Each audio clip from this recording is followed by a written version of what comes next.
తెలంగాణలో కులాల కుంపటి మరింత రగులుకొని పొలిటికల్ మంటలు రేపింది. అధికార విపక్షాల మధ్య మాటల తూటాలు పేలుతున్నాయి. రీసర్వే చేసి బీసీలకు రిజర్వేషన్లు కల్పిస్తామని కాంగ్రెస్ చెప్తుంటే ఆ 42% ముస్లింలు లేకుండా చూడాలని బీజేపీ డిమాండ్ చేస్తోంది.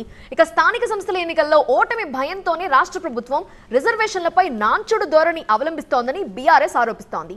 మరోవైపు రిజర్వేషన్లపై పార్టీలు రాజకీయాలు చేస్తే మరో రణం తప్పదంటూ ప్రమాద హెచ్చరికలు జారీ చేస్తున్నాయి బీసీ సంఘాలు. తెలంగాణలో తేలని బీసీ రిజర్వేషన్లు, స్థానిక సంస్థల ఎన్నికలకు బ్రేక్. ఈ నెల 16 నుంచి 28 వరకు రీసర్వే. బీసీలకు 42% రిజర్వేషన్ కల్పిస్తామన్న కాంగ్రెస్. చట్టసభల్లో బిల్లు పెట్టి పార్లమెంటుకు పంపుతామన్న ప్రభుత్వం. తెలంగాణలో కులగణనపై తీవ్ర విమర్శలు వచ్చాయి. బీసీ ఎస్సీల లెక్కలు తప్పుల తడకగా ఉన్నాయని విపక్షాలు, కుల సంఘాలు ఆగ్రహం వ్యక్తం చేశాయి. దీంతో దిద్దుబాటు చర్యలు ప్రారంభించిన ప్రభుత్వ పెద్దలు కుల సంఘాలతో వరుసగా సమావేశాలు నిర్వహించారు. బీసీలకు 42% రిజర్వేషన్ కల్పించకుండా స్థానిక సంస్థల ఎన్నికలు నిర్వహించొద్దని చెప్పాయి కుల సంఘాలు. అటు కులాల లెక్కలు అసంపూర్తిగా ఉన్నాయన్న ఆరోపణలు, ఇటు రిజర్వేషన్ల పంచాయతీ తేలకపోవడంతో పంచాయతీ ఎన్నికలను వాయిదా వేసింది ప్రభుత్వం. కులగణన లెక్కలు సరిచేసేందుకు ఈ నెల 16 నుంచి 28 వరకు రీసర్వే చేపట్టనుంది ప్రభుత్వం. గత సర్వేలో పాల్గొనని వారు రీసర్వేలో పాల్గొనాలని తెలిపింది. 16వ తారీఖు నుంచి 28వ తారీఖు దాకా ఈ కార్యక్రమాన్ని చేస్తున్నాం. ఈసారి దయచేసి బీఆర్ఎస్ నాయకులు, మీకు తెలంగాణ ప్రజల ముందు తలెత్తుకొని తిరగాలంటే మీరు బీసీ కులగణనలో మీరు కంపల్సరీ సర్వేకి అటెండ్ కావాల్సిందే. మీరు సర్వేలు అటెండ్ కాకపోతే తెలంగాణ ప్రజలు మీకు బుద్ధి చెప్తారని తెలియజేస్తున్నాం. తమ సర్వేను తప్పుబట్టి ప్రజలను తప్పుదోవ పట్టించిన బీఆర్ఎస్ నేతలు రీసర్వేలోనైనా పాల్గొనాలన్నారు కాంగ్రెస్ ఎంపీలు. మల్లు వ్యాఖ్యలను తప్పుబట్టారు బీఆర్ఎస్ నేతలు. కొంతమంది కావాలని ఈ సర్వేలో పాల్గొనలేదు, కొంతమంది ఇళ్లకు తాళం వేసి ఉండటం, లేకపోతే సిటీ పోవటం, సిటీలో ఉన్న వాళ్ళు లేకుండా పోవటం జరిగింది. దీంట్లో ముఖ్యంగా మన కేటీఆర్ గారు, హరీష్ రావు గారు, లేకపోతే పల్లా రాజేశ్వర రెడ్డి గారు, ఇటువంటి వాళ్ళు ఉద్దేశపూర్వకంగానే సర్వేలో అటెండ్ కాలేదు, మా ఇంటికి రాలేదు కాబట్టి మీరు సర్వే సరిగ్గా చేయలేదని చెప్పడానికి ఉపయోగపడటం కోసం మాత్రమే అట్లా చేశారు. కాబట్టి ప్రజలు వీరిపైన నమ్మకం లేదు, క్రెడిబిలిటీ లేదు ప్రభుత్వానికి. ముఖ్యమంత్రి గారి పైన, వీరి ప్రభుత్వం పైన విశ్వసనీయత పూర్తిగా కోల్పోయారు సంవత్సరం లోపట్నే.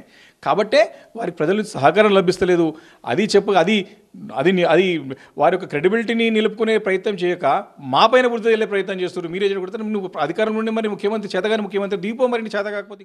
రీసర్వే తర్వాత బీసీలకు 42% రిజర్వేషన్ కల్పిస్తామన్నారు డిప్యూటీ సీఎం మల్లు భట్టి విక్రమార్క. బీసీల రిజర్వేషన్ విషయంలో చిత్తశుద్ధిని నిరూపించుకుంటామన్నారు ఆయన. ప్రభుత్వం నుంచి ఒక ప్రతినిధి బృందంగా ప్రధానమంత్రిని కలుస్తాం, కేంద్ర ప్రభుత్వానికి సంబంధించిన పెద్దలందరినీ కలుస్తాం, అట్లాగే పార్లమెంట్లో ఉన్నటువంటి అన్ని రాజకీయ పార్టీలకు సంబంధించిన నాయకులను కూడా కలుస్తాం. వారందరి మద్దతు కూడా కూడగడతాం. ఏకగ్రీవంగా బిల్ పాస్ చేయటమే కాదు, కేంద్రంలో కూడా అవసరమైతే అక్కడ ఉన్నటువంటి ప్రధానమంత్రి గారిని కానీ మిగతా రాజకీయ పార్టీలని కలిసి ఒప్పించడానికి కలిసి వచ్చే రాజకీయ పార్టీలన్నింటిని కూడా తీసుకొని పోతాం. చట్టరూపం చేసింది. రేపు దాన్ని 42% అనేది చట్టసభల్లో, 2 సభల్లో, మండలిలో, శాసనసభలో దానికి రాటిఫికేషన్ రాబోతున్నది. 42% విద్యా, ఉద్యోగ, ఉపాధి అవకాశాల్లో తెలంగాణలో మొట్టమొదటిసారిగా చట్టబద్ధంగా అమలు చేసే ప్రభుత్వం తెలంగాణ కాంగ్రెస్ ప్రభుత్వం. శాసనసభ ఆమోదించిన బీసీ రిజర్వేషన్ల బిల్లును పార్లమెంటులో కూడా ప్రవేశపెట్టేందుకు అన్ని ప్రయత్నాలు చేస్తామన్నారు కాంగ్రెస్ ఎంపీలు. 96.9% కంప్లీట్ చేశారు.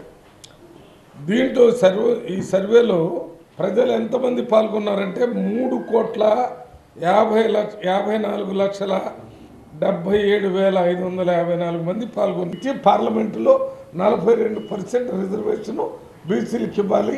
ఇది 52% సీలింగ్ను దాటి ఉన్నా కూడా ఇవ్వాలని చెప్పే కార్యక్రమం చేయటానికి మార్చి మొదటి వారంలో అసెంబ్లీ, క్యాబినెట్ కూడా పెట్టి ఈ బిల్లును అసెంబ్లీలో పాస్ చేసి ఈ కేంద్రంలో మరి ప్రధానమంత్రికి ఇచ్చేటటువంటి కార్యక్రమాన్ని చేయటం జరుగుతుంది.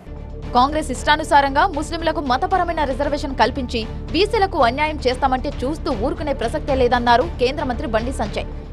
ముస్లింలను 10% ముస్లింలు కలిపి బీసీలో కలిపాడు. ఎవరయ్యే జాగిరి అసలు ఈ కుల గణన అనేది బోకస్. 10% ముస్లిం బీసీలు కలిపాడు. నీ అయ్యే జాగిరా మీ తాత జాగిరా? ఎట్లా కలుపుతారు బీసీలో ముస్లింలను? ఏ బీసీ సంఘం ఒప్పుకున్నది? అలా ఏమైనా బీసీ సంఘాలు ఏ ప్రభుత్వం అంటే ఆ ప్రభుత్వానికి అడుగులు మొత్తాలు బీసీ సంఘాలు. ఇలా బీసీలకు అన్యాయం చెప్తున్నారు. ఒక బీసీ సంఘం మాడతలేదు. అరే రాజశేఖర రెడ్డి ప్రభుత్వము 4% రిజర్వేషన్ ఇచ్చి ముస్లింలను బీసీలకు గుర్తిస్తే హైదరాబాద్లో ఘోరమైన అన్యాయం జరిగింది హిందువులకి. అలా 30 మంది జిహెచ్ఎంసీ ఎన్నికల్లో 30 మంది హిందువులైన బీసీలు గెలవాల్సిన స్థానాల్లో ఇలా ముస్లిమ్స్ గెలిచిరు. వాళ్ళ మీరు 10% రిజర్వేషన్ ఇచ్చి 10% ముస్లిం బీసీలు కలిపితే ఏ గ్రామంలో ఏ వాళ్ళ సర్పంచ్ ఎవరు గెలవడి బీసీలు హిందువులు? బీసీల కులగణన చేసినప్పుడు వాటికి సంబంధించిన ప్రశ్నలు అడగకుండా అనవసర ప్రశ్నలు ఎందుకు పెట్టారన్నారు బీజేపీ ఎమ్మెల్యే పాయల్ శంకర్. రీసర్వేలోనైనా ఆ ప్రశ్నలు తొలగించాలన్నారు. ఈ తెలంగాణ రాష్ట్రంలో ఉన్నటువంటి సమాజంలో బీసీల సంఖ్య ఎంత అనేది మీరు తేల్చాలనుకున్నప్పుడు ఈ 72, 75 ప్రశ్నలు వేసి గందరగోళమైనటువంటి పరిస్థితులకు ఎందుకు నెట్టే ప్రయత్నం చేస్తారు? మొదలుగా ప్రభుత్వం అయితే ఉన్నటువంటి ప్రశ్నావళిని మీరు దాన్ని సరళించే ప్రయత్నం చేయండి. ఇప్పటికిప్పుడు స్థానిక సంస్థల ఎన్నికలకు వెళ్తే కాంగ్రెస్ ఘోర ఓటమిని చవిచూస్తుందన్న భయంతోనే ఎలక్షన్స్ వాయిదా వేశారన్నారు బీఆర్ఎస్ సీనియర్ నేత ఎర్రబెల్లి దయాకర్ రావు. 25 మంది ఎమ్మెల్యేలు ఒకటే రేవంత్ రెడ్డి మించడం ముస్లిం గుడ్లాట్ అయిపోయారు. రాహుల్ గాంధీ క్యాన్సర్ అయింది ఎందుకు? రాహుల్ గాంధీ వరంగల్కి వచ్చి జనంలో అభిప్రాయం తీసుకుందామని. మార్చిలో చట్టసభలో బీసీ రిజర్వేషన్ బిల్లు పెట్టి ఆ బిల్లును కేంద్రానికి పంపించి ఏప్రిల్ లేదా మేలో స్థానిక సంస్థల ఎన్నికలకు వెళ్లాలని కాంగ్రెస్ భావిస్తోంది.